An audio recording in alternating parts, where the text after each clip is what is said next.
มัครทุกท่านนะคะกลับเข้าสู่ IAEA Expert Mission นะคะครั้งนี้เนี่ยเป็นในหัวข้อของการที่เราจะพูดถึงในเรื่องของ strengthening optimization in radiological practice นะคะอาทิตย์นี้เป็นอาทิตย์ที่3แล้วนะคะซึ่งเราจะมาพูดถึงในเรื่องของ CT imaging quality metrics นะคะแล้วก็การเซตในเรื่องของ dose alert level ของในส่วนของการตรวจในของ neuropath นะคะ2 อาทิตย์ที่แล้วที่ผ่านมาเนี่ยอาทิตย์ที่แล้วเราหยุดแล้วก็2 อาทิตย์ก่อนหน้านั้นเนี่ยเราพูดถึงในเรื่องของ national DRL นะคะแล้วเราก็มีพูดถึงว่าการที่เรามี national DRL ออกมาแล้วเนี่ยเราจะเอาไปใช้อะไรยังไงซึ่งพอเราเข้าใจคอนเซ็ปต์ตรงนั้นปุ๊บเนี่ยเราจะเอามาอินทิเกรตใช้กับชีวิตประจำวันของเราว่าในการตรวจในเรื่องของ neuropath ที่เป็น CT head CT neck อย่างเงี้ยค่ะหรือว่า CT spine เนี่ยมันจะมีการดูในเรื่องของ quality metric ตัวไหนยังไงบ้างนะคะแล้วพอเราจะเอามาใช้แล้วเราจะมาอินทิเกรตในเรื่องของdose level เราต้องมีการปรับตัวไหนยังไงบ้างมีเทคนิคอะไรยังไงบ้างนะคะแล้วก็วันนี้เราก็ยังได้รับเกียรติเช่นเคยนะคะจาก expert ของเรานะคะดร. L Brady นะคะจาก Cincinnati Children's Hospital ค่ะที่จะมาพูดให้เราฟังนะคะ Good evening Sam hope you are doing well and welcome you to the this is week 3 for the expert mission that we are going to talk about CT dose or CT imaging quality metrics and optimization and also setting up a CT dose alert level in neuro exam. So I give the stage to you. Welcome to, yes.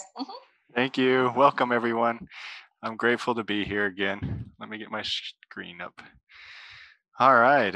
We had a little break last week, but I'm glad to be able to come back. And so the first 2 weeks, we really spent the time setting up the discussion of diagnostic reference levels, optimization. We talked about various different aspects of what is image quality and how we can measure them. And then, of course, we talked about how we can measure and establish dose reference, not measure, excuse me, but collect and calculate and create dose reference, diagnostic reference levels.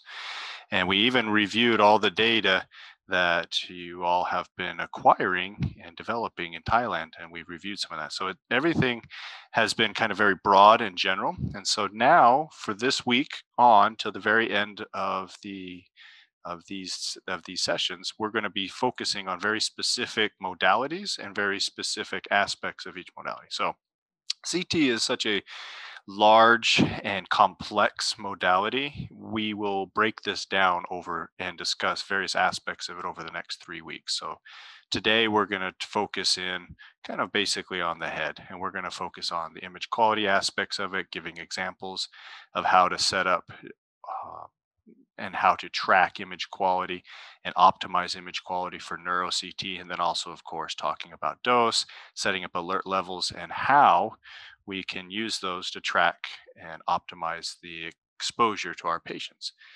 And then next week, we will focus on the body. And then the final week, and then the third week of CT, we'll be focusing on kind of more of the specialty, maybe cardiac and a few other aspects of CT.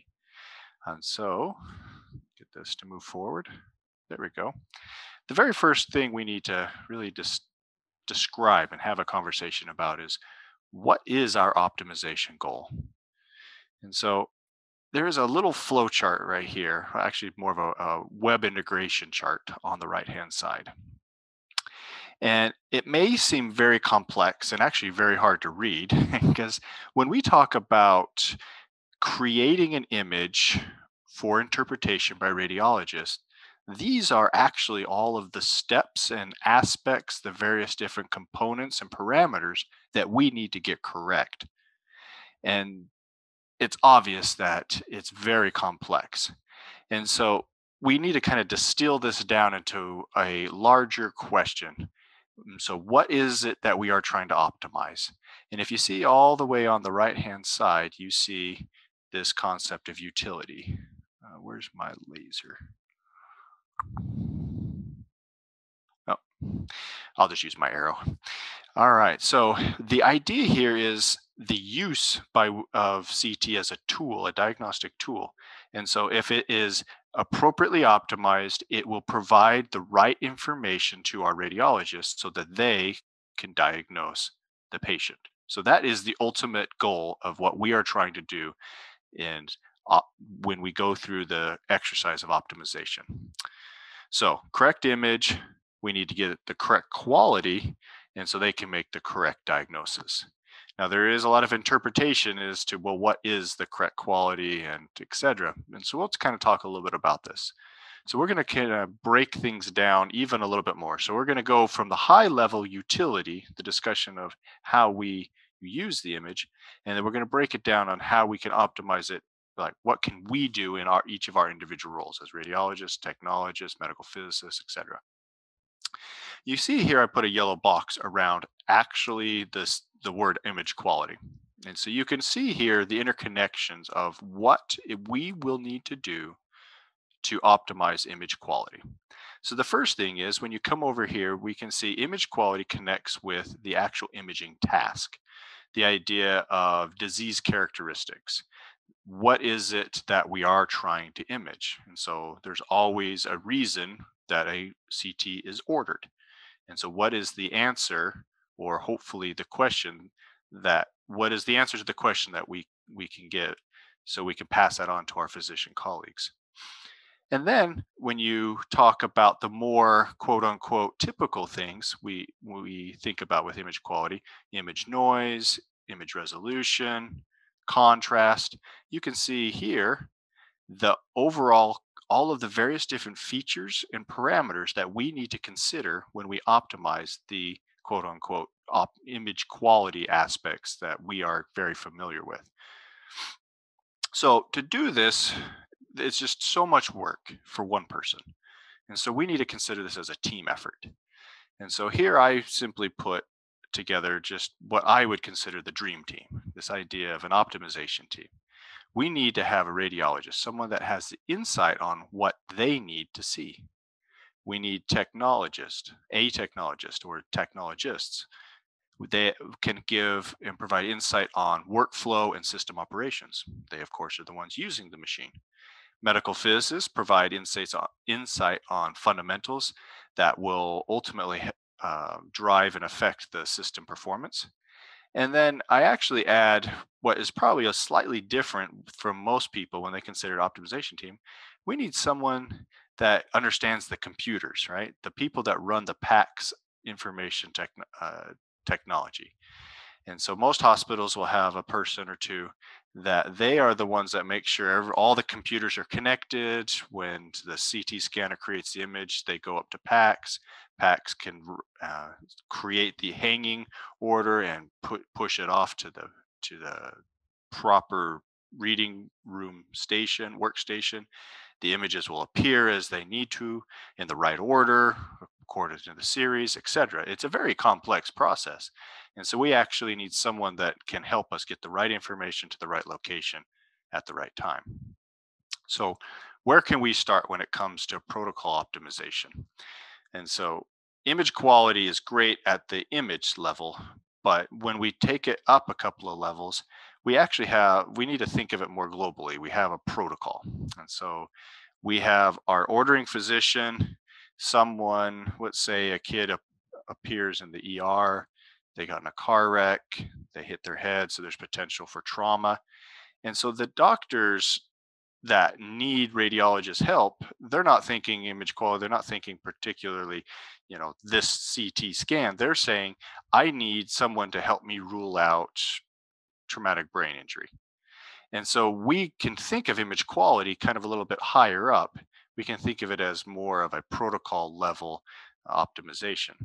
And so here's just an example on the right hand side of your screen of our protocols, or at least some of our protocols. You can see here on the accordion side on this left part of the screen, I opened up, you can see we have under our CT neuro protocols, we actually have very high level, just a couple of different categories or subcategories, CT neuro. And then you can see just all of the various different protocols established here for a couple of our CT scanners.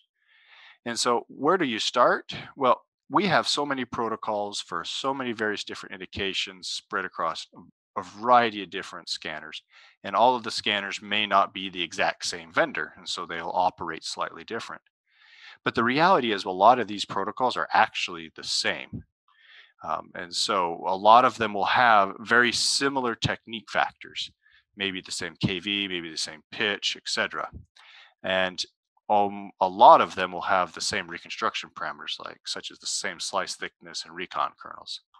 And so what we really need to do is, it can be very overwhelming when you think about optimizing all of these protocols and for all of the CT scanners. But if we create a master spreadsheet that helps us group the similar protocols with the similar factors, we can actually then make a change to, let's say, image quality.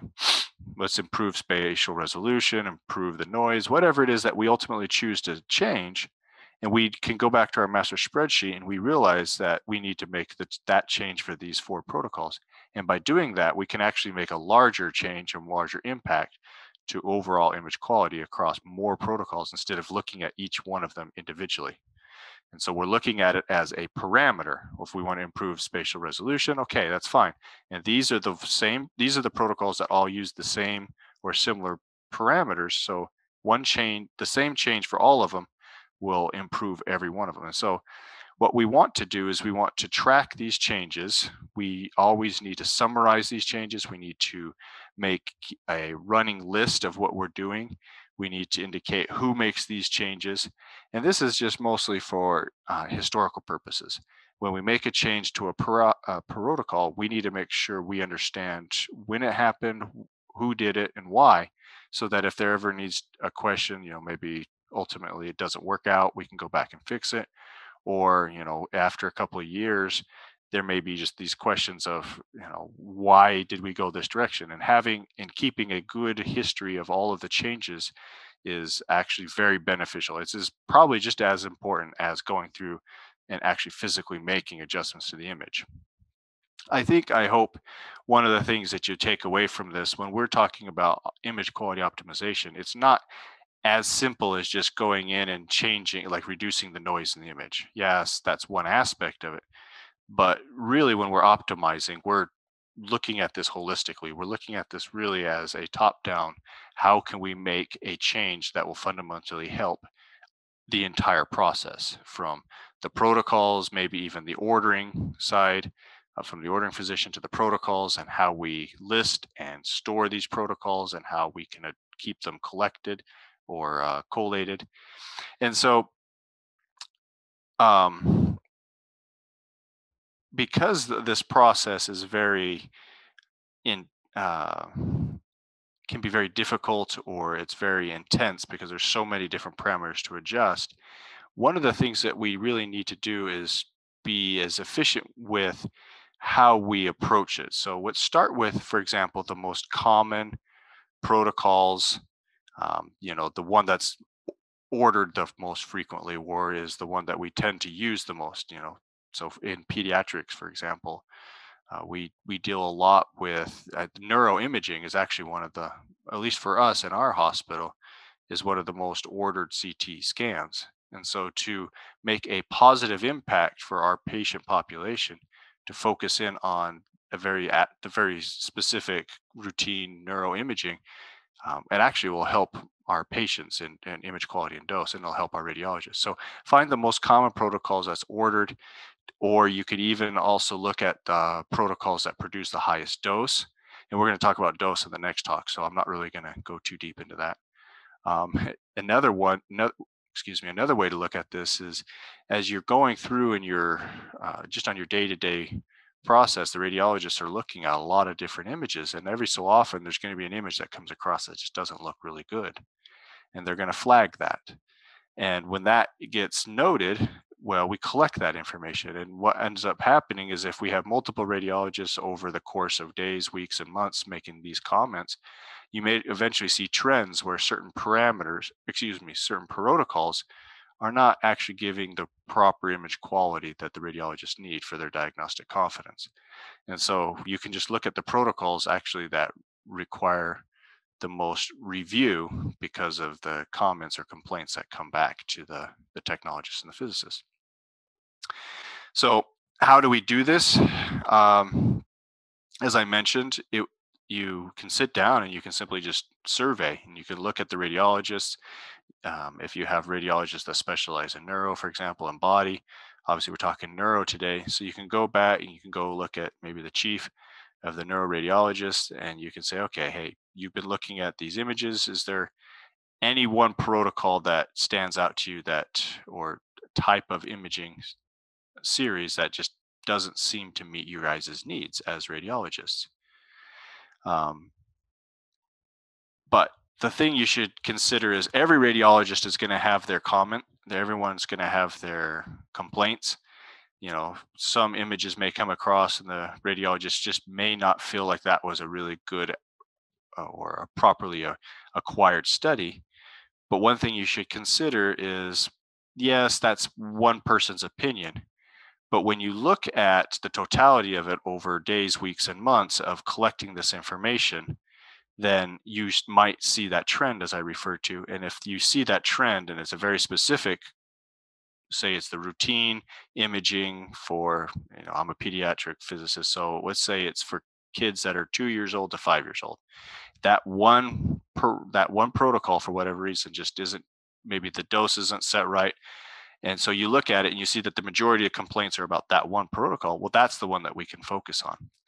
Other ways we can approach this is you should consider from the technologist standpoint. There may be some protocols that when they bring it up on the CT scanner, that they are consistently struggling to acquire a good image. That something might be not correct. For example, the contrast timing that's been established for that protocol may not be actually proper. And so we're getting poor visualization of the vasculature. And so what are the protocols that the technologists are struggling with? And then, of course, and we're going to talk about this next, but you can look at the protocols, you could look at the dose distribution and compare that to the national diagnostic reference levels and see which ones maybe are a little bit too high. And the ones that tend to be high, well, we want to bring them down, obviously, to help keep risk low for our patients.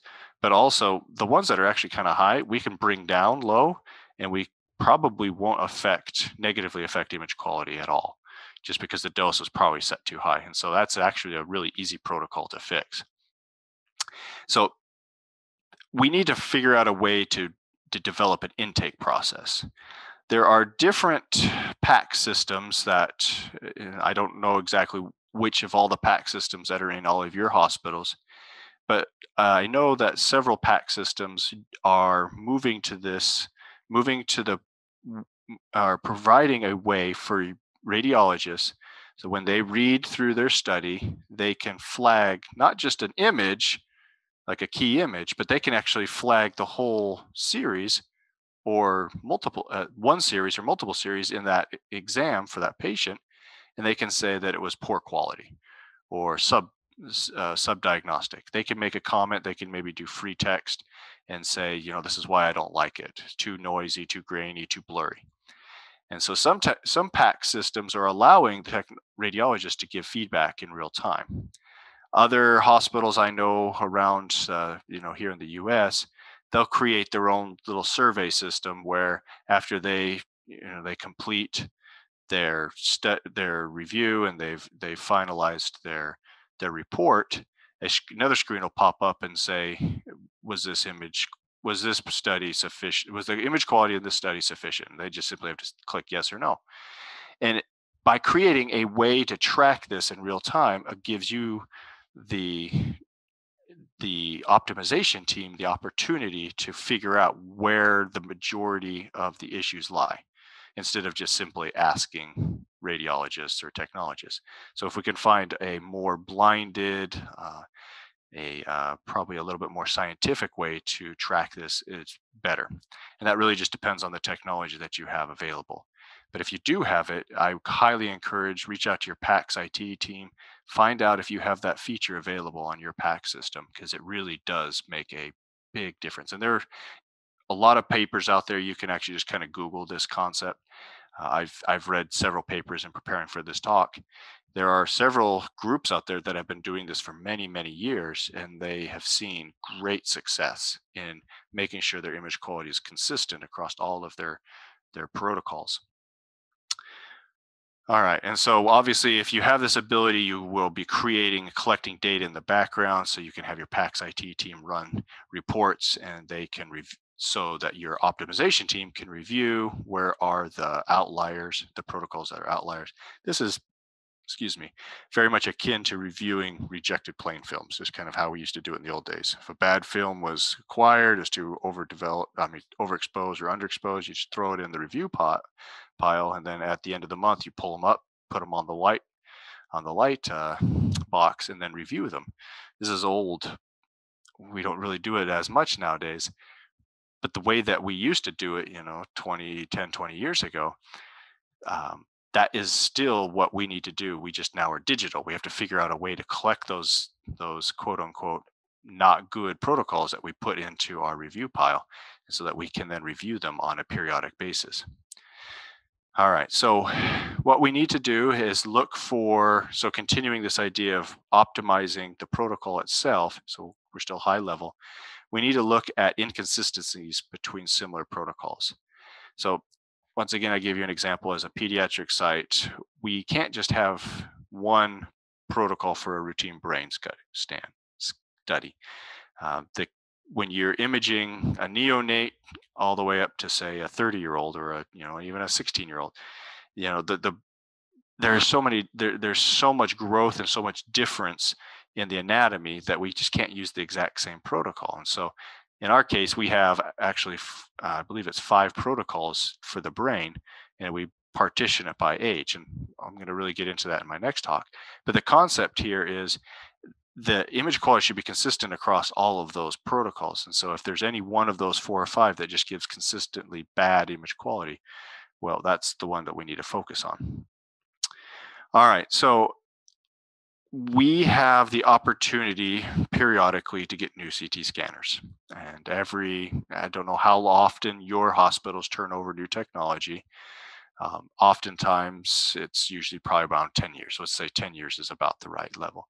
If you have the ability to constantly get new technology, well, that new technology comes with new tools, new abilities for you to have better image quality at lower doses, etc.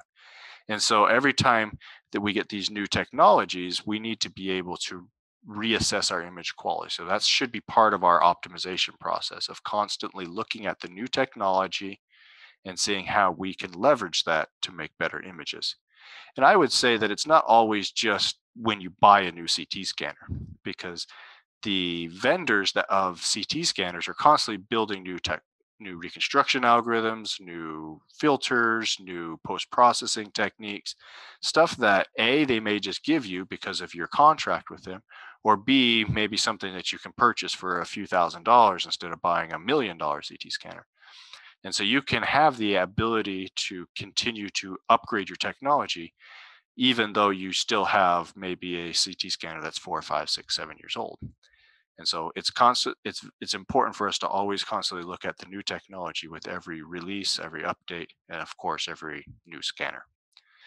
We talked a little bit about this actually in the first week.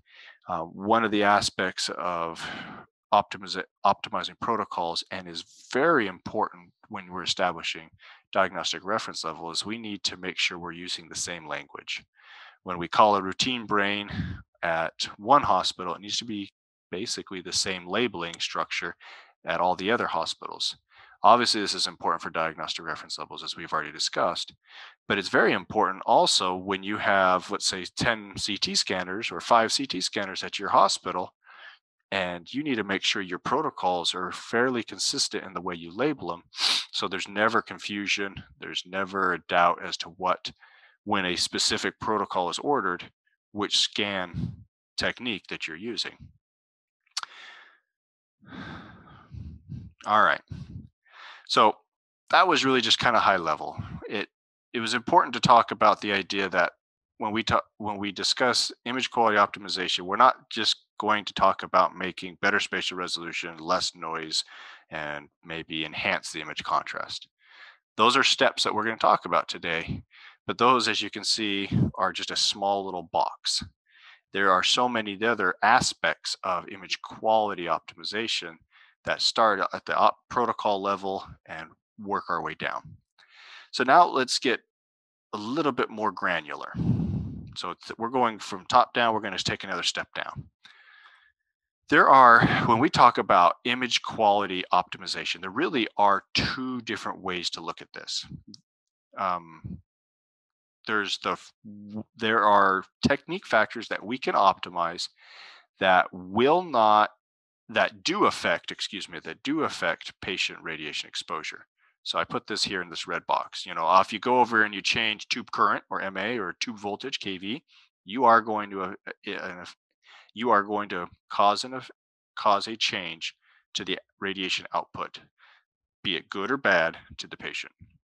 And then there are other reconstruction technique factors that will not inherently change the amount of radiation that we use when we image our patients. So there are acquisition factors that we need to optimize, and reconstruction technique factors here shown in these two boxes. So let's talk a little bit about the technique factors that are based in reconstruction that do not necessarily directly affect the way we use radiation. Now, let me go back. There are a lot of, even though these image quality factors, they do connect to some dose levels, to some techniques. Let me say that again. Some aspects that are affected by radiation dose will impact image quality. But the ones down here that I highlighted in green, you can see the lines actually do not connect directly with the dose. So slice thickness is one example. Slice thickness on modern multi-slice CT is reconstructed after the scan is acquired.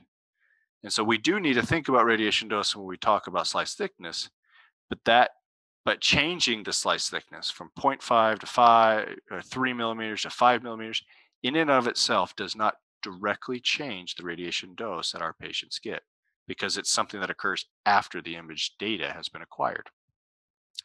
We should, as a principle, always acquire every one of our scans using the thinnest sliced option available. So most scanners have their detectors. So if you're looking at it kind of cranial caudal, so you're talking the top of the body to the bottom, they have very small little elements that, when all added together, create the detector. And most of them are 0.5 millimeter in size. One vendor specifically uses one that is 0.625 millimeters, but for all intents and purposes, they're less than one. They're really small. And so we should always acquire every one of our images using this fundamental basic setting. Now, does that mean our radiologists are always looking at 0.5 millimeter images, slice thicknesses? And the answer is no, because in modern multi-slice CT scanner, we will use a total beam width. So we're going to acquire a certain slice over the body, or I guess in our case over the head, that, as in this example, is 20 millimeters. And because each of the detector elements is, for example, 0.5 millimeter, then what we can do is we can combine so many of them together to create one slice that is maybe, for example, 5 millimeters or 3 millimeters, etc. And so we can just add up all of those elements and create the slice thickness that we need. The reason, principally, that we want to create acquire all of our data using the thinnest data collection option available is because of our reformats. And when we acquire everything at 0.5 millimeter, we can slice and dice it however we want. We can make them axial, we can make them sagittal, we can make them coronal, we can do whatever we want, but because it's all acquired at 0.5 millimeters, the voxels are isotropic. And therefore, you get nice, clean, good-looking images in the, say, coronal or sagittal. If you acquire, and so this is an example of acquired at 0.5 millimeter, but reconstructed to be 2 millimeters thick. If you acquire the actual data using all of those detector elements that are 2 millimeters and then reconstruct them at 2 millimeters, you get obviously poor image quality. You get these what are called stair-step artifacts. Now, this imaging right here, these types of artifacts have largely gone away because of the way we use multi-slice. And this is not really a question. Almost all of your protocols, I'll bet you, are established at 0.5 millimeter 0.625. And so you guys are always seeing this quality, this type of image quality. The only reason I bring this up is because more and more PACS systems are allowing the radiologists the ability to create their own reformats. They can establish simple, sagittal coronals, or maybe they can even create obliques. So unless you are sending the quote unquote raw data, the thin slice imaging to PACS, the radiologists are forced to create these reformat views using the thicker slice data, the 2 millimeters, 3 millimeters, 5 millimeters, whatever. And so when they create the reformats, the data looks very artifact laden. And so one way to look at improving image quality is getting all of the data, giving the radiologists actually access to all of the data, the thin slices, so that they can, on the fly, look at any angle they want if they need to. So that's just one way to optimize using slice thickness. So obviously, this is a kind of an educational aspect. So we just want to make sure we understand here. When we talk about multi-slice CT, we are talking about combining each of these individual 0.5 millimeter detector elements, and that will give us the overall. And so, forgive me. So each of those individual detector elements is going to have a certain thickness, and that's what we label T. And depending on how many of them we use to acquire the image, the number, or N, will give us what we call beam width. And so this is that 20 millimeters we used in that example, or 40 or 80, depending on your CT scanner's capability. So this is just an example of one I measured on one of ours. We have the Canon, we have several CT scanners from Canon, the old Toshiba Aquilion ones. So they're 16 centimeters or 160 millimeters wide, very large detector elements. And so we have 320 of these 0.5 millimeter elements. So what slice thickness should I use? Well, two things to consider. There's the first thing to consider, what I just described, is the total collimation, which is the beam width, the total number of detector elements that you're going to add up to use from your raw data. And then obviously the reconstructed slice thickness, which we've been talking about. So slice thickness is image task dependent. And we're going to go through a variety of different examples of why we would use reconstruct thin slices versus thick slices. So the first thing we need to do to consider optimizing is total collimation. There are three ways to image the head, or three ways to look you can think of imaging the head. We can use axial imaging, and that is where we use the widest detector coverage possible. As an example, if you have a Toshiba or the Canon scanners and the GE scanners, you have the ability to image out all the way up to 160 millimeters in one single rotation, axial rotation. Obviously, we can image using helical, and you can use a fixed MA and the largest collimation, which I'll describe in a minute, or you can use helical with tube current modulation. And in this case, you're not going to want to use the largest collimation, the largest beam width. So we'll talk about some examples of that. So the very first thing to consider, so this is just some data that I measured. I think it was a couple hundred patients where I basically went through and I measured just the overall length, cranial to caudal, of the cerebrum. So how could we cover all of the brain in one single rotation?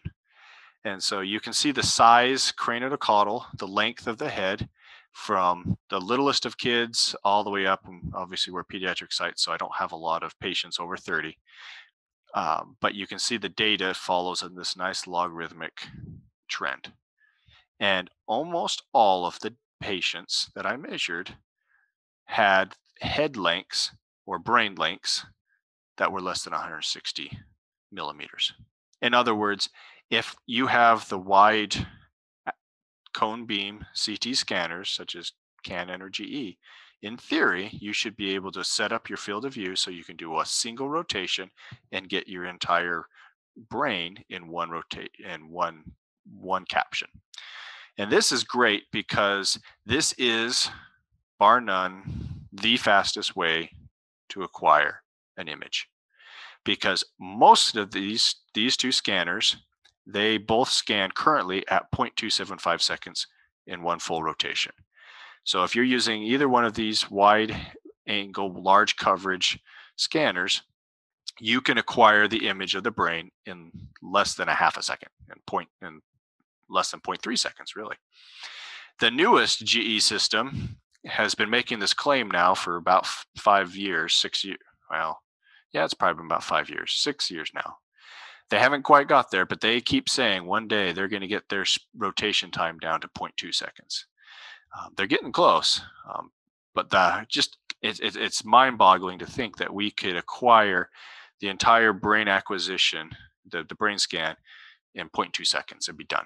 That's mind-numbingly fast.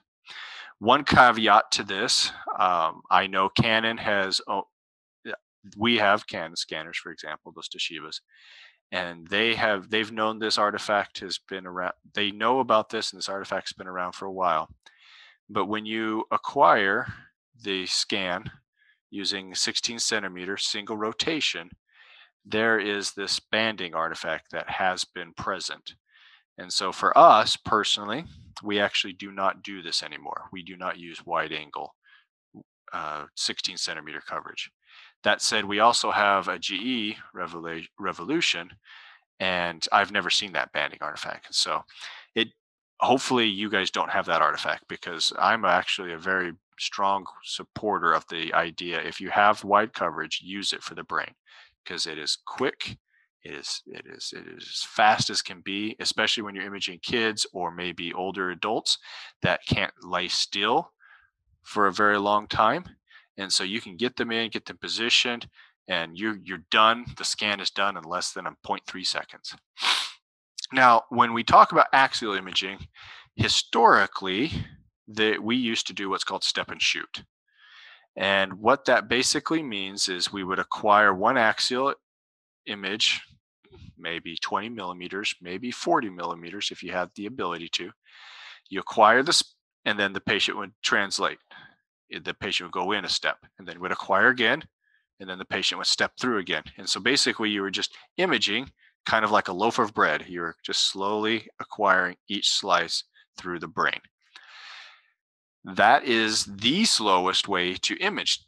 And with modern technology, this is probably not the best way. It's typically the highest dose and the slowest way to acquire. So it's more prone to artifacts, to misregistration, etc. I highly do not recommend this if you have the technology to do either wide angle, like I said, or any of the next two options, which is using helical. All right, so the next option is helical using a fixed MA, and we're going to use the largest coverage possible with a helical acquisition. And to make it as fast as we can, we're going to use a high pitch technique. So most scanners are going to be limited to a roughly somewhere between 40 to 80 millimeters total beam width when you're using helical. So if we set it up, if we set it up and we acquire, the planing radiograph, or the quote unquote scout image, but if the patient then moves or is somewhat misregistered from the original scout, the problem is, if you're using tube current modulation, the system is going to be confused, and it's actually going to calculate the wrong MA for the certain positions in the body. So that's kind of why using fixed MA is actually a good thing. We use it for our kids, for pediatrics. I know other pediatric centers use tube current modulation, so it's really just a choice. But fixed MA is a little bit more lenient. And so if the patient lying in this on the scanning table, his head is not exactly lined straight, well, if it's off on an angle, the scout image is going to show that it's thicker through certain projections. And therefore, when you do tube current modulation, it's actually going to at times calculate for higher MA, and instead of a nice, properly centered and aligned head. When it comes to CT scanner, especially in the body, and we'll talk about this next week, but you really got to get the body in there, centered, and aligned properly, or when you use tube current modulation, the system will actually go to extremes to give you too much or maybe even too little MA. So anyway, using fixed MA removes that option or removes that problem. So if you use high pitch and plus the largest largest beam width available to helical imaging, that equals the fastest acquisition. Well, I should say the second fastest acquisition. Obviously, the fastest is a single spin at 0.275 seconds. Nothing faster. All right, then there's the third option, which is using helical imaging with tube current modulation. Now, when you do this, I highly recommend you use a pitch of less than 1 and a beam coverage somewhere around 20 millimeters. Now, why is that? If we look at this, obviously this planar radiograph, the planning radiograph or the scout image of this kid, what you see, of course, is you're going to see a constant changing angle of the skull, of the calvarium. And so therefore, when the system is going through and measuring the thickness here and the thickness here and the thickness here, and of course this is being the thickest right here, it's going to be calculating the MA needed to penetrate to give you the right image quality. And so it's going to need the most MA through the thickest portions and the least MA through the thinnest portions. If you are using a wide beam, let's say a larger area coverage, and a fast pitch, the system cannot change the MA going from low MA to high MA fast enough. And so what the system will do is it'll default to the highest MA, even in the areas that don't require high MA, in these small, thin areas. And so using a lower pitch, a pitch less than 1, and a smaller beam coverage allows the system to modulate more appropriately and actually allow the system to use lower radiation in the thinner aspects of the body, or in this case the head, and the thicker aspects over here. The caveat to that is you need to make sure you set the appropriate MA limits. And so if the system is calculating which MA it needs through this area of the brain versus this area, well, you need to make sure that it sets the proper range, that there's an appropriately low MA and an appropriately high MA. The system will pick an MA between. If you don't set those right, say it's too close together, the system can't modulate. And if they're set so far apart, well, the system might actually pick a too low MA or at times a too high MA, and it's just not appropriate. And so knowing what noise index, if you're GE or SD value, if you're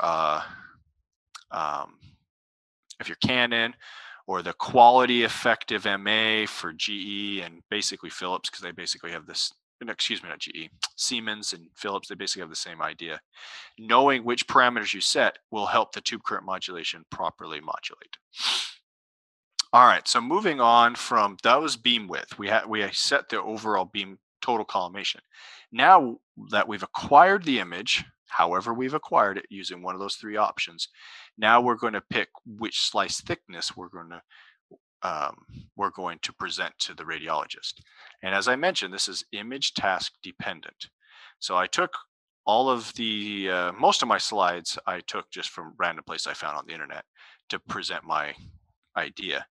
But the concept that I talk about, image task dependence and slice thickness, came from this publication right here. So if you want to get more information, I recommend, it's a good read, and it's relatively new, relatively recent, 2016. So there are times where we will want thinner slices. So we're talking slice thicknesses less than 3 millimeters. These are ideal for detecting linear skull fractures.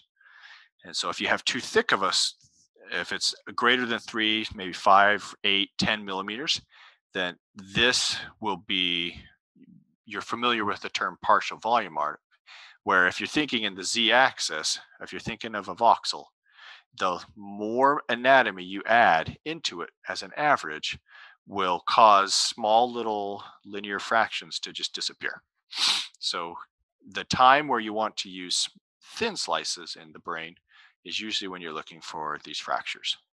So the next level up would be somewhere between 3 to 5 millimeter slice thickness. Down in the posterior fossa, kind of down to the skull base, we are prone to a lot of artifacts. And that's just because there's a lot of bone. This bone causes a lot of these beam hardening issues. And so if you're using a thicker slice, you're going to see a lot more of these artifacts.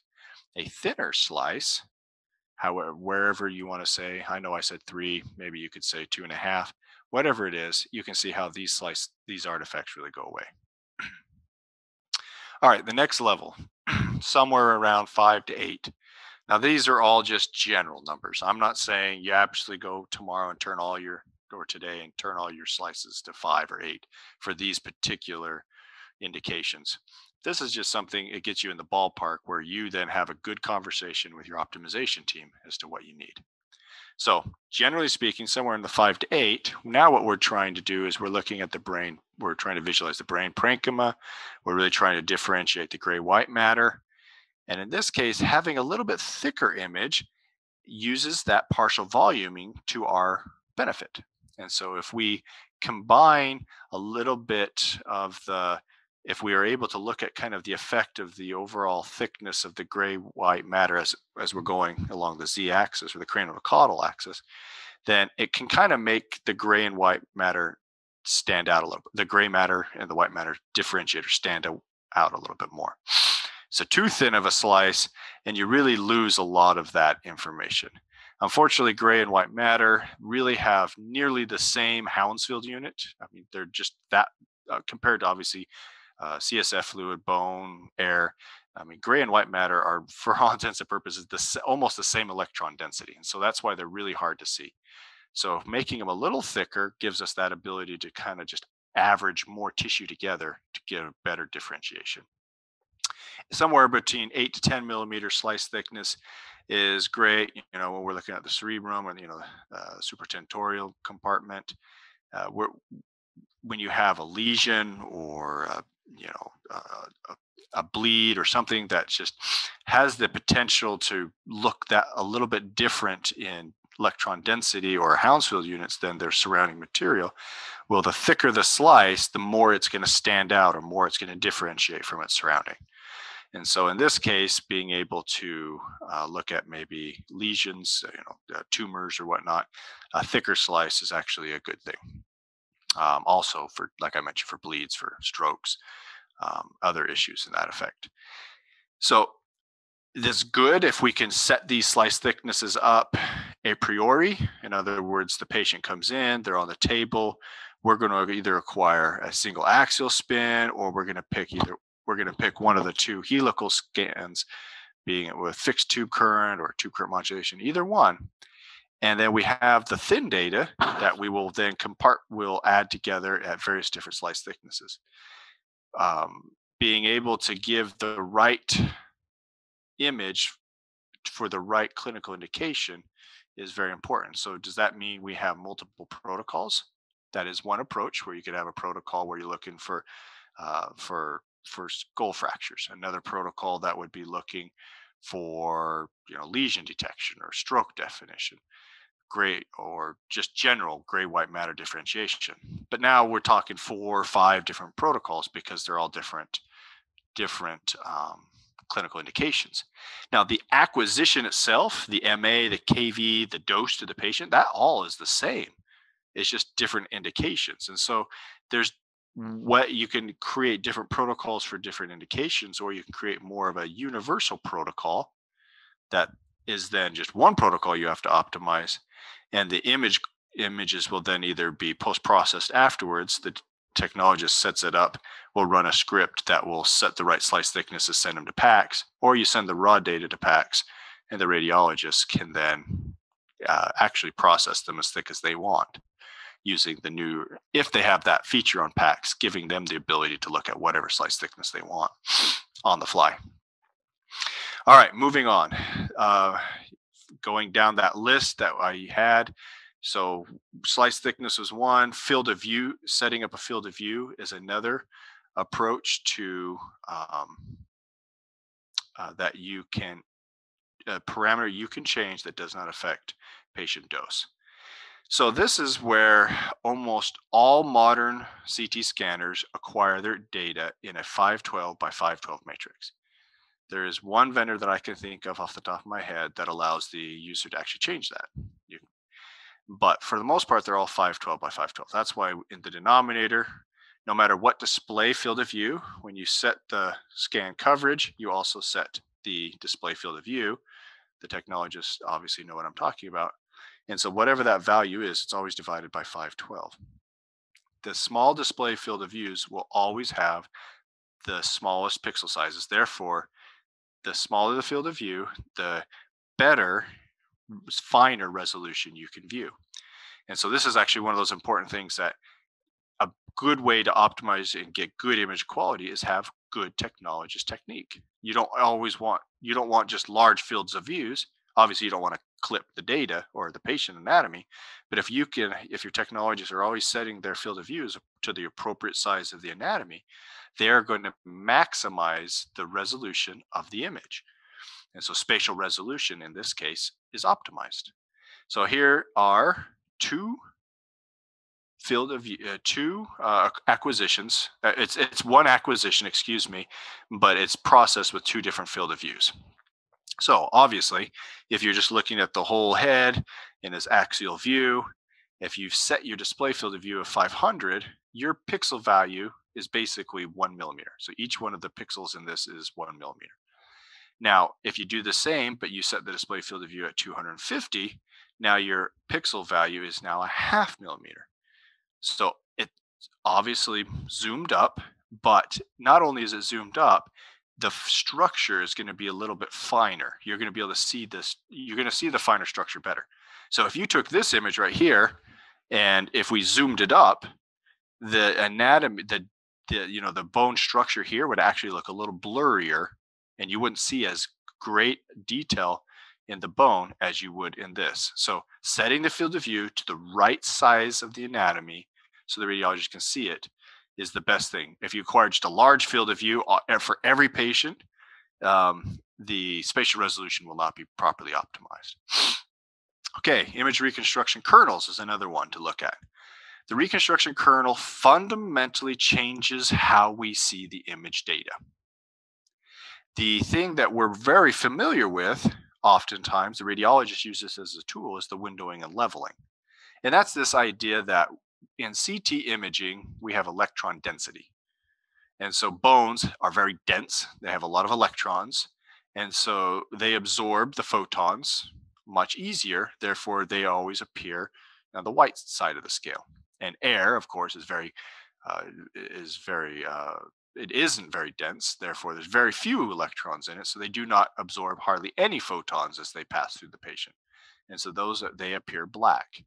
And so at any given time, the radiologist cannot see, their eyes cannot properly differentiate this range of, say, 1,000 to negative 1,000, or even 3,000 on the bone side to negative 1,000. That's just too many grayscales. The image would look washed out. So we do what we've been doing this for years now. Is what we do is we set the level, kind of the center area, the type of tissue we want to really focus on. Soft tissues be somewhere close to the zero by water. If we set the window level over here towards a negative value, we're going to be focusing on less dense electrons, tissues such as air filled cavities like lungs or fat. They appear darker. And obviously, if you shift it on the other side, you're focusing in on the bones or the contrast enhanced tissues. And then we set the window width just to give us the overall range of the grayscale images we want to look at. So if you take the image, this brains, and we reconstructed all the data using a quote unquote soft tissue kernel. Now, if we change the windowing and leveling, we can obviously focus as we shift along that horizontally along that scale, we're focused here on kind of in the center. The level is about 40 and the width is 150. So it's more looking at soft tissue. And that's why the bone is just white as can be.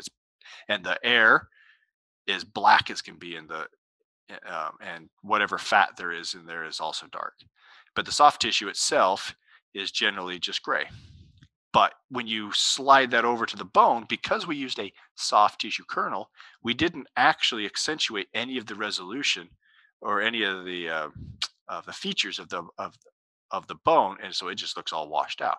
We can see the bone better, but we actually cannot make any diagnostic. We can't answer the diagnostic question of is there any issues with the bony anatomy just because we haven't properly reconstructed the bone itself. And so you see here on the right hand side, now I've used a bone reconstruction window, a bone reconstruction kernel. And so when we look at the windowing width and windowing level for a quote unquote bone window, you can see now all the structure of the bone, high resolution, good definition. And if we then compare that to the soft tissue kernel, you can see that we are fundamentally looking at the anatomy differently depending on the kernel. And so one of our image quality optimization is to make sure we're using the right reconstruction kernel for the right task. Now, every vendor out there has just a slew of reconstruction kernels. And you have to, as an optimization team, decide which one is the most appropriate for the radiologist. So these are just examples here. I put actually in real small fine print down here. These come from a GE Revolution. You can have the exact same effect from a Canon or a Siemens, etc. They all have this idea of a differentiation of different reconstruction kernels. And you can see how on this scale of looking at bone, you can see on the left-hand side, they have the quote unquote bone reconstruction kernel, which is actually probably the least sharp kernel. It's the least sharp of the sharp kernels. Whereas if you go all the way to the edge HD, the structure is just as fine. You can see just really subtle details in the bone. Obviously, the noise itself is also accentuated because it's taking every teeny little edge in the image and it's accentuating that edge. So be it noise or be it bony anatomy, it's accentuating that. And so how is this? Now, remember, day one, we talked about the various different image quality metrics that we can use to identify how to properly optimize the image. And one of those wonderful tools was the noise power spectrum, as shown here on the y-axis, or the NPS. The NPS allows us to look at the total amount of noise in the image, which is the amplitude, the number along the y-axis, and the texture of the noise that is presented to us, i.e. the frequency. And so a low frequency set of data, a curve that is centered on the low frequency side of the spectrum, will have softer noise and softer edges, and it will have less, the noise itself will not appear as intense to the eye. Now, if you have a filter or a reconstruction kernel that accentuates, you see how it's accentuating this side of the scale, the high frequencies, the noise looks very sandy. It's very fine structure. So setting the right kernel gives you a difference of texture, of an appearance of how the image looks. And so the noise power spectrum, when you calculate that, it tells you what you're going to see in the image after you reconstruct it. So looking at this, this is once again, just, you don't really necessarily need to understand all of the details of this, but when you look at the different reconstruction kernel options, obviously you can go in like I did a couple of slides ago, and you can just line up 5, 6, 7, 8, 10 images across and just have the radiologist on your optimization team look at it and say, I like this, don't like this one, like this one. That's one way to approach it. Another way to approach it is to calculate the noise power spectrum of each of those. And you can see from the spectrum what you will actually see in the image. And so interestingly enough, you can see here, this HD edge right here, it has a bimodal filter. So it accentuates the lower frequencies and the higher frequencies. And the higher frequencies are actually in amplitude a little lower. The idea here is it's trying to not have as strong a sandy texture overlaying the image, but yet maintain the same structure in the bone. And I hope you can appreciate that the structures in the bone, the fine detail that you see here, is actually the same as this one, maybe even just a hair better. But the noise texture itself is not as coarse, as sandy and fine as you see here in this Ultra HD, which is the yellow curve, which you can see it tamps down, it tries to delete and remove all that low frequency stuff and really accentuate that high edge. So every edge in that image is really strong. All right, so the other thing so those are the reconstruction kernels. So once we acquire the data, we apply the kernel creates the image. Now, we can also now post-process the image after the fact, after it's been reconstructed. There are various different filters that we can apply. These are filters that can be applied at the CT scanner itself. They can be if you have an image processing lab where all the images are sent to a group and that group then does all these fancy things. Or, like I said, a lot of these newer PAC systems allow the user, the radiologist, to apply these filters. So, looking at this is just one example. You can see here we can optimize the appearance of gray-white scale. And here I acquired this image and I set it with no enhancement level 1, 2, and 3. And at every level, what we're trying to do with this filter is we're trying to really differentiate the gray and white matter. And that's all it's doing. It's not a differentiation of the kernel. We're not changing the dose output. So there's really no penalty to this. It's just trying to make it so the gray and white matter stand out subtly a little bit more. And I would like to believe if you look at this image, it is subtly that much more, evident than this one right here. All right, so the other aspect we should consider is the type of algorithm we use. So most modern day reconstruction algorithms are always trying to do one of two things. Mostly remove image noise. And then the other one it's trying to do is some of them will try to sharpen the spatial resolution or sharpen the edges. And so the most common one is, and I forgot to list it was filter back projection when we're talking about the head. The other one is iterative reconstruction. And the newest one is the deep learning one. I talked a little bit about this the first week, and next week we're going to talk about it much more because deep learning is actually a lot more used, is being used more in the body. So as I mentioned, the most common one is filter back projection. We've been using this for years and years and years and years. Multiple decades. It's the most common one. It's the one that we used almost from the very beginning. But then in 2009, we started using iterative reconstruction. There are various different flavors or different ways to use iterative reconstruction, depending on the type of scanner. And I'm not going to go into all the detail. That's a talk all in and of its own. But now, fast forward to 2019, 2020, there was a rollout of these new deep learning scan technologies. So far with Canon and GE, I'm sure Siemens at some point and Philips will also have their version. So here is an example of filter back projection and the new deep learning reconstruction level 1, 2, and 3. And these I processed on our GE scanner, but like I said, Canon and GE have these similar deep learning reconstruction algorithms. I hope you can see, like I said, the two principal things it's doing is removing noise. So this image all the way on this side of the spectrum is a lot less noisy than the original filter back projected image. And they're trying to sharpen the edges, but I would argue that the edges aren't as sharp as these. And that is because when we do deep learning or iterative reconstruction, the way those algorithms work, there's always just a little bit of the edge that is blurred, no matter what they do. They're getting a lot better.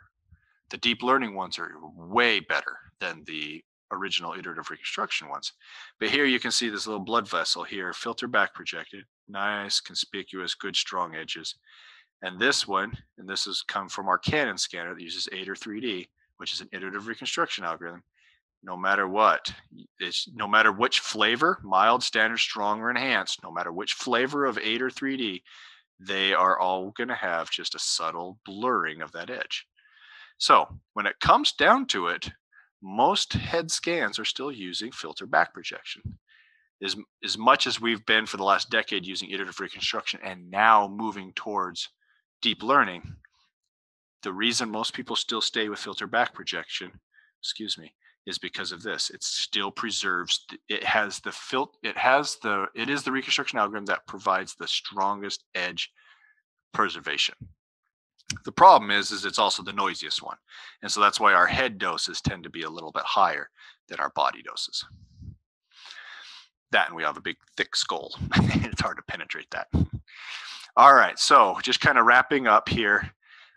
One thing to consider here is the fact that we've been talking about various different image quality optimization metrics. And as a physicist, we speak a very specific language. When we're talking image quality, I'm thinking noise, I'm thinking resolution, I'm thinking, noise power spectrum, I'm thinking drawing ROIs and calculating contrast to noise ratio. I'm trying to do any one of these things. The problem is, on the flip side of that, the radiologist that looks at these images and reviews them so that they can make a diagnosis, they are not thinking noise power spectrum. They're not thinking MTF. They're not thinking CNR. They're thinking detection accuracy, sensitivity, specificity, etc. And so we need to, as a team, kind of draw connections to these, because I can go in and make these calculations, noise power spectrum, and I know that they will directly affect the detection accuracy of our radiologists.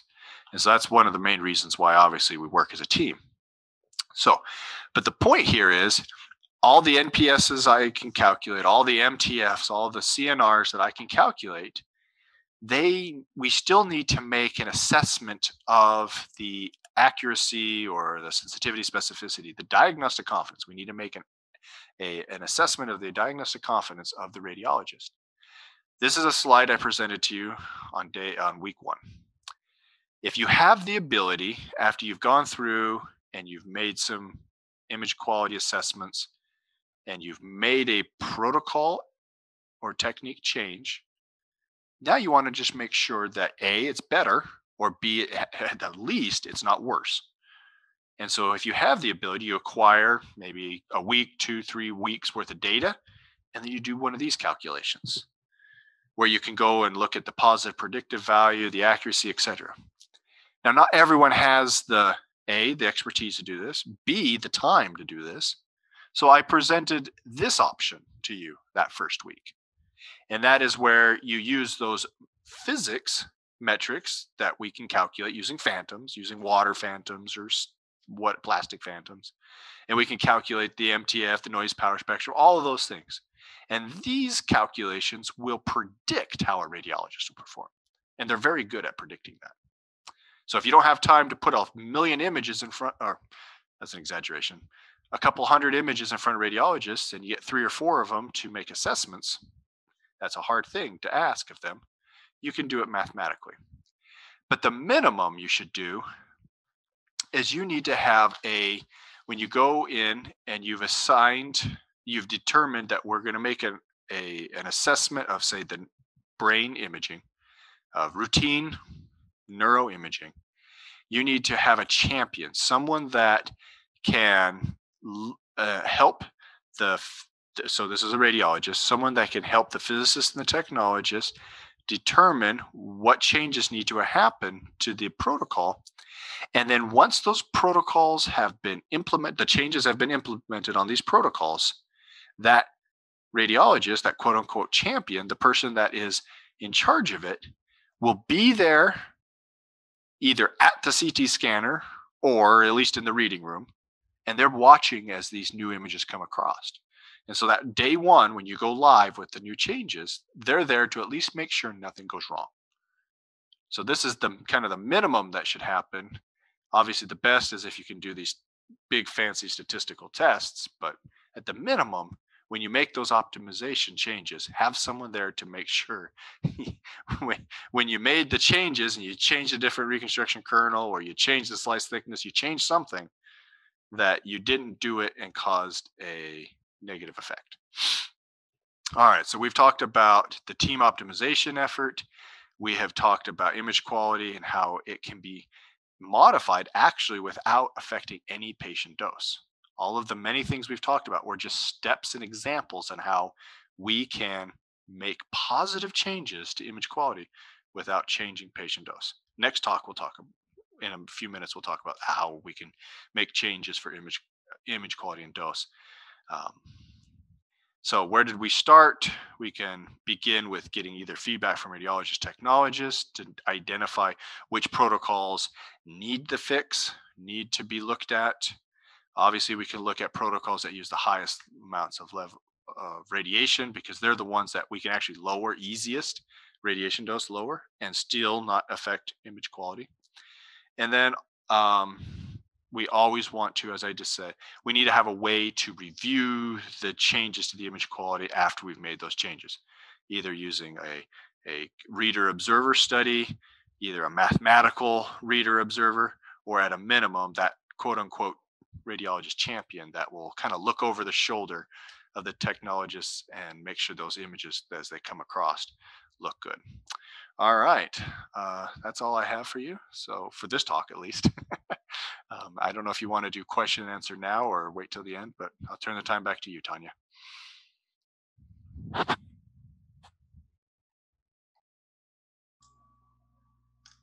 Thank you so much, Sam, for cover this topic. And one key images that key message that I get from you is we are teamwork. Not only radiologists or technologists or medical physicists, we need to work together to help with to improve image quality and get the optimization to the patient. So if there is any questions from the audience on Zoom or Facebook, please feel free to raise up your hands. We can unmute you to chat with our expert.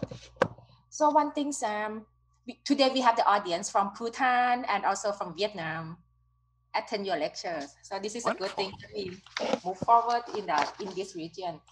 So you talk about the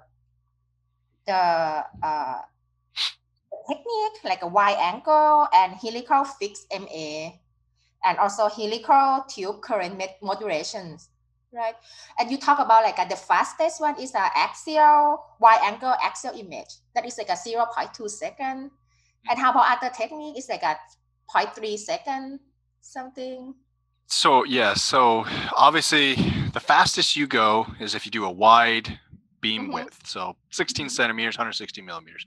That will for all kids and most adults will cover the cranium, and can't go faster than that. But if you do a helical, where now you're going to transition down through that same anatomy, you have to deal with the pitch. So if you're going at a high pitch at a fixed tube current, and you're using hopefully the largest beam width possible, either 40 or maybe 80 millimeters, now you're talking less than a second. So it's not a 0.275 seconds, but it's still pretty darn fast.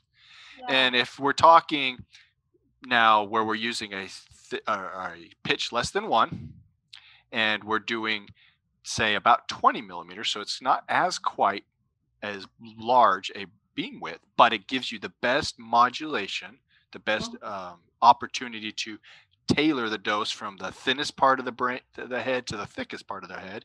Well, thinking of it this way, then yes, we're getting really good dose modulation, but now we're talking about a scan that'll take more than a second, maybe 2 seconds, because it's going to go really slow as it's trying to optimize or modulate the dose all the way down through the head.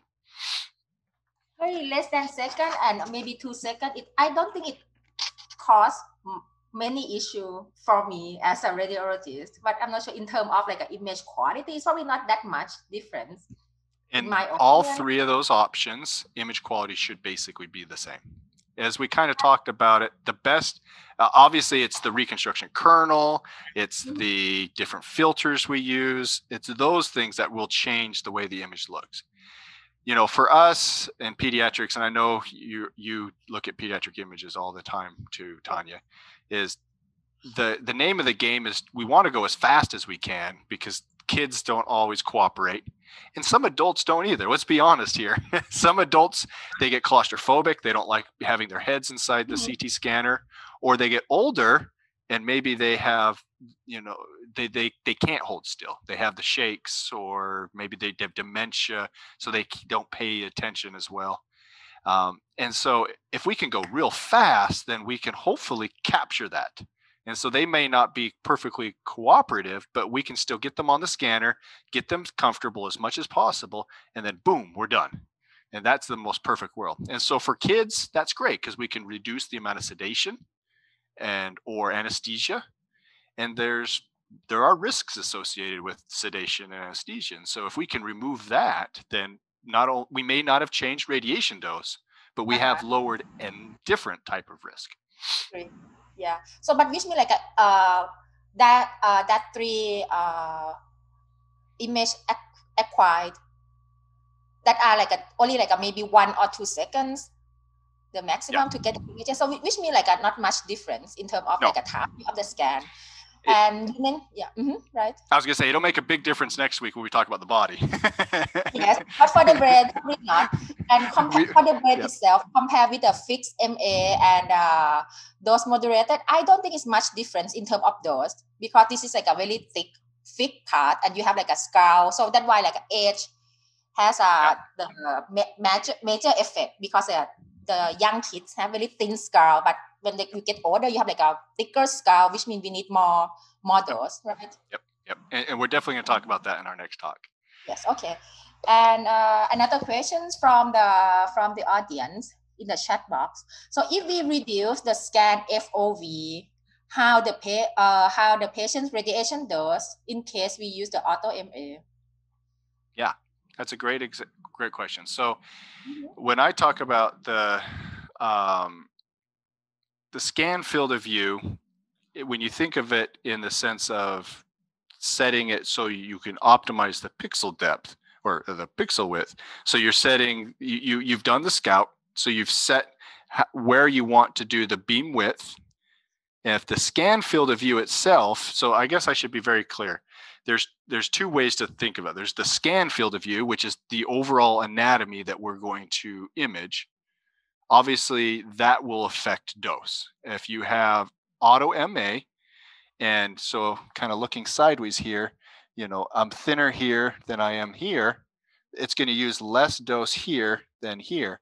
And so depending on how thick my scan field of view is, will depend on ultimately, you know, how much radiation is going to use. So if I'm using a large scan field of view that's going from the top of the upper apex of my cranium down through my eyes, past my orbits, then here you're going to obviously change the auto MA is going to change quite a bit from the top down to the bottom here.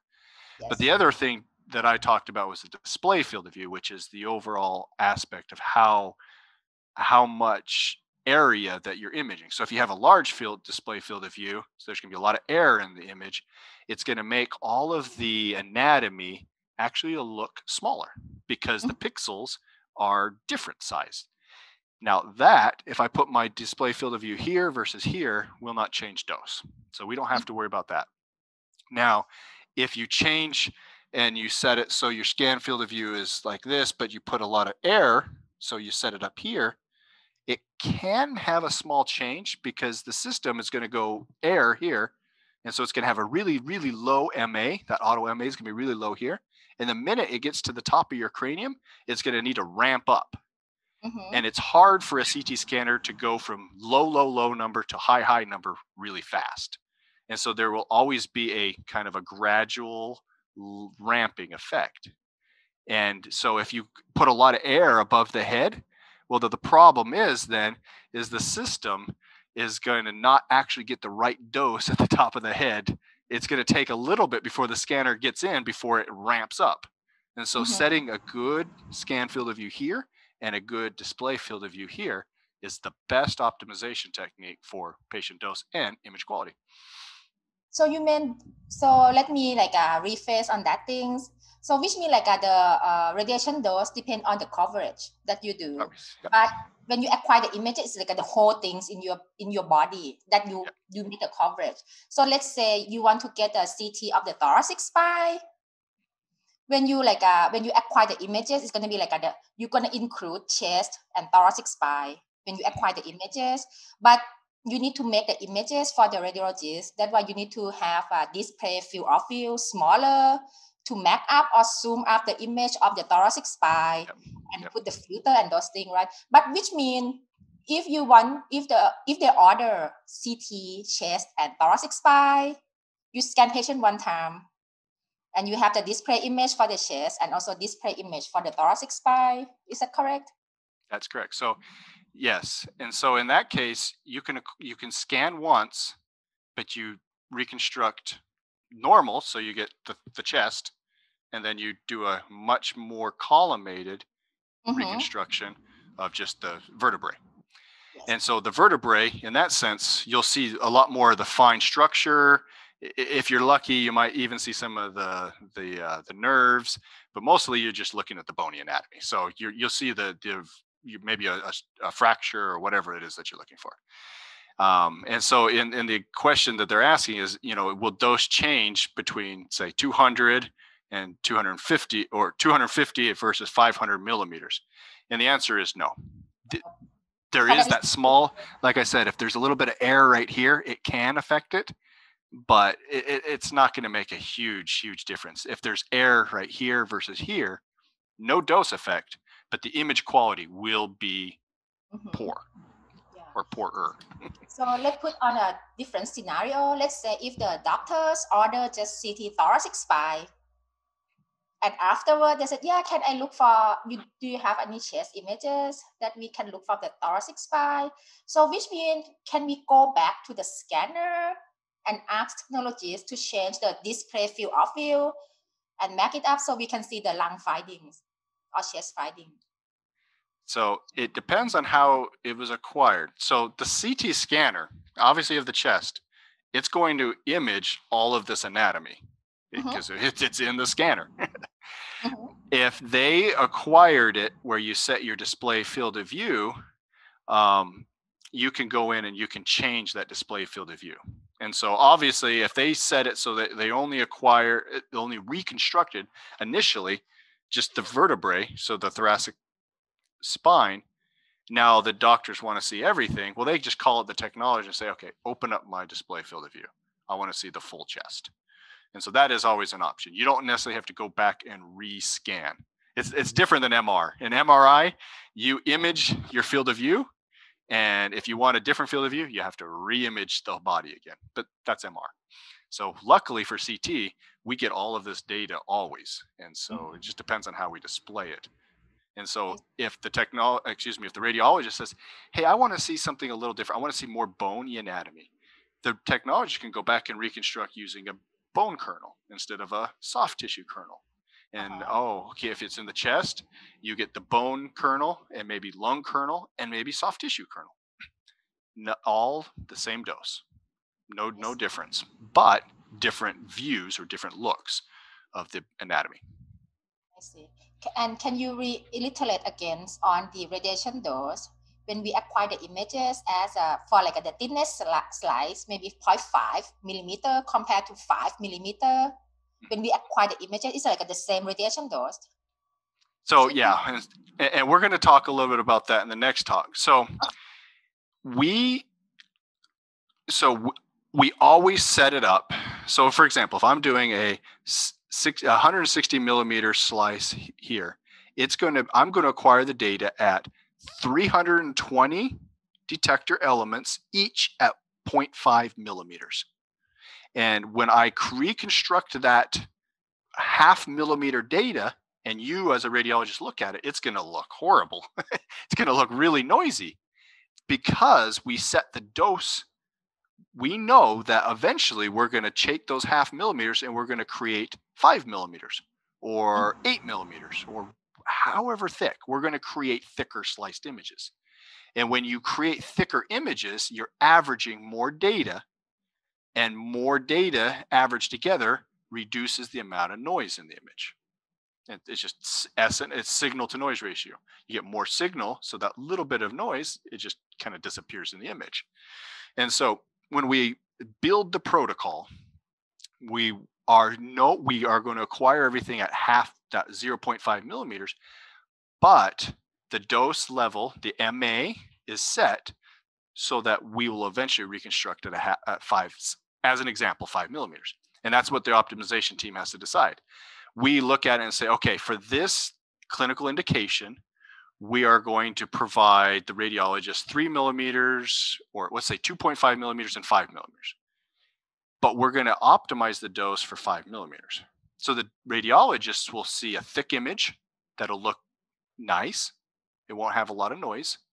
And then they'll also look at a 2.5 millimeter thick image that's going to look noisier, but maybe because it's thinner, they're looking for fractures.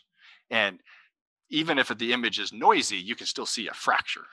But the thicker image would be if you're looking at the parenchyma, and now you're trying to differentiate gray-white matter, you're looking for mass effect where it's shifted, or you're looking for subtle infection or tumor, then you want to make that image the best looking. So you pick the slice thickness that you ultimately want to look the nicest, and you set the dose for that, even though you're still acquiring everything at 0.5 millimeter. Yes. Okay, that makes sense to me. Yeah. So I think we don't have any questions right now, so you can go to your next talk, and maybe we have more questions come up later.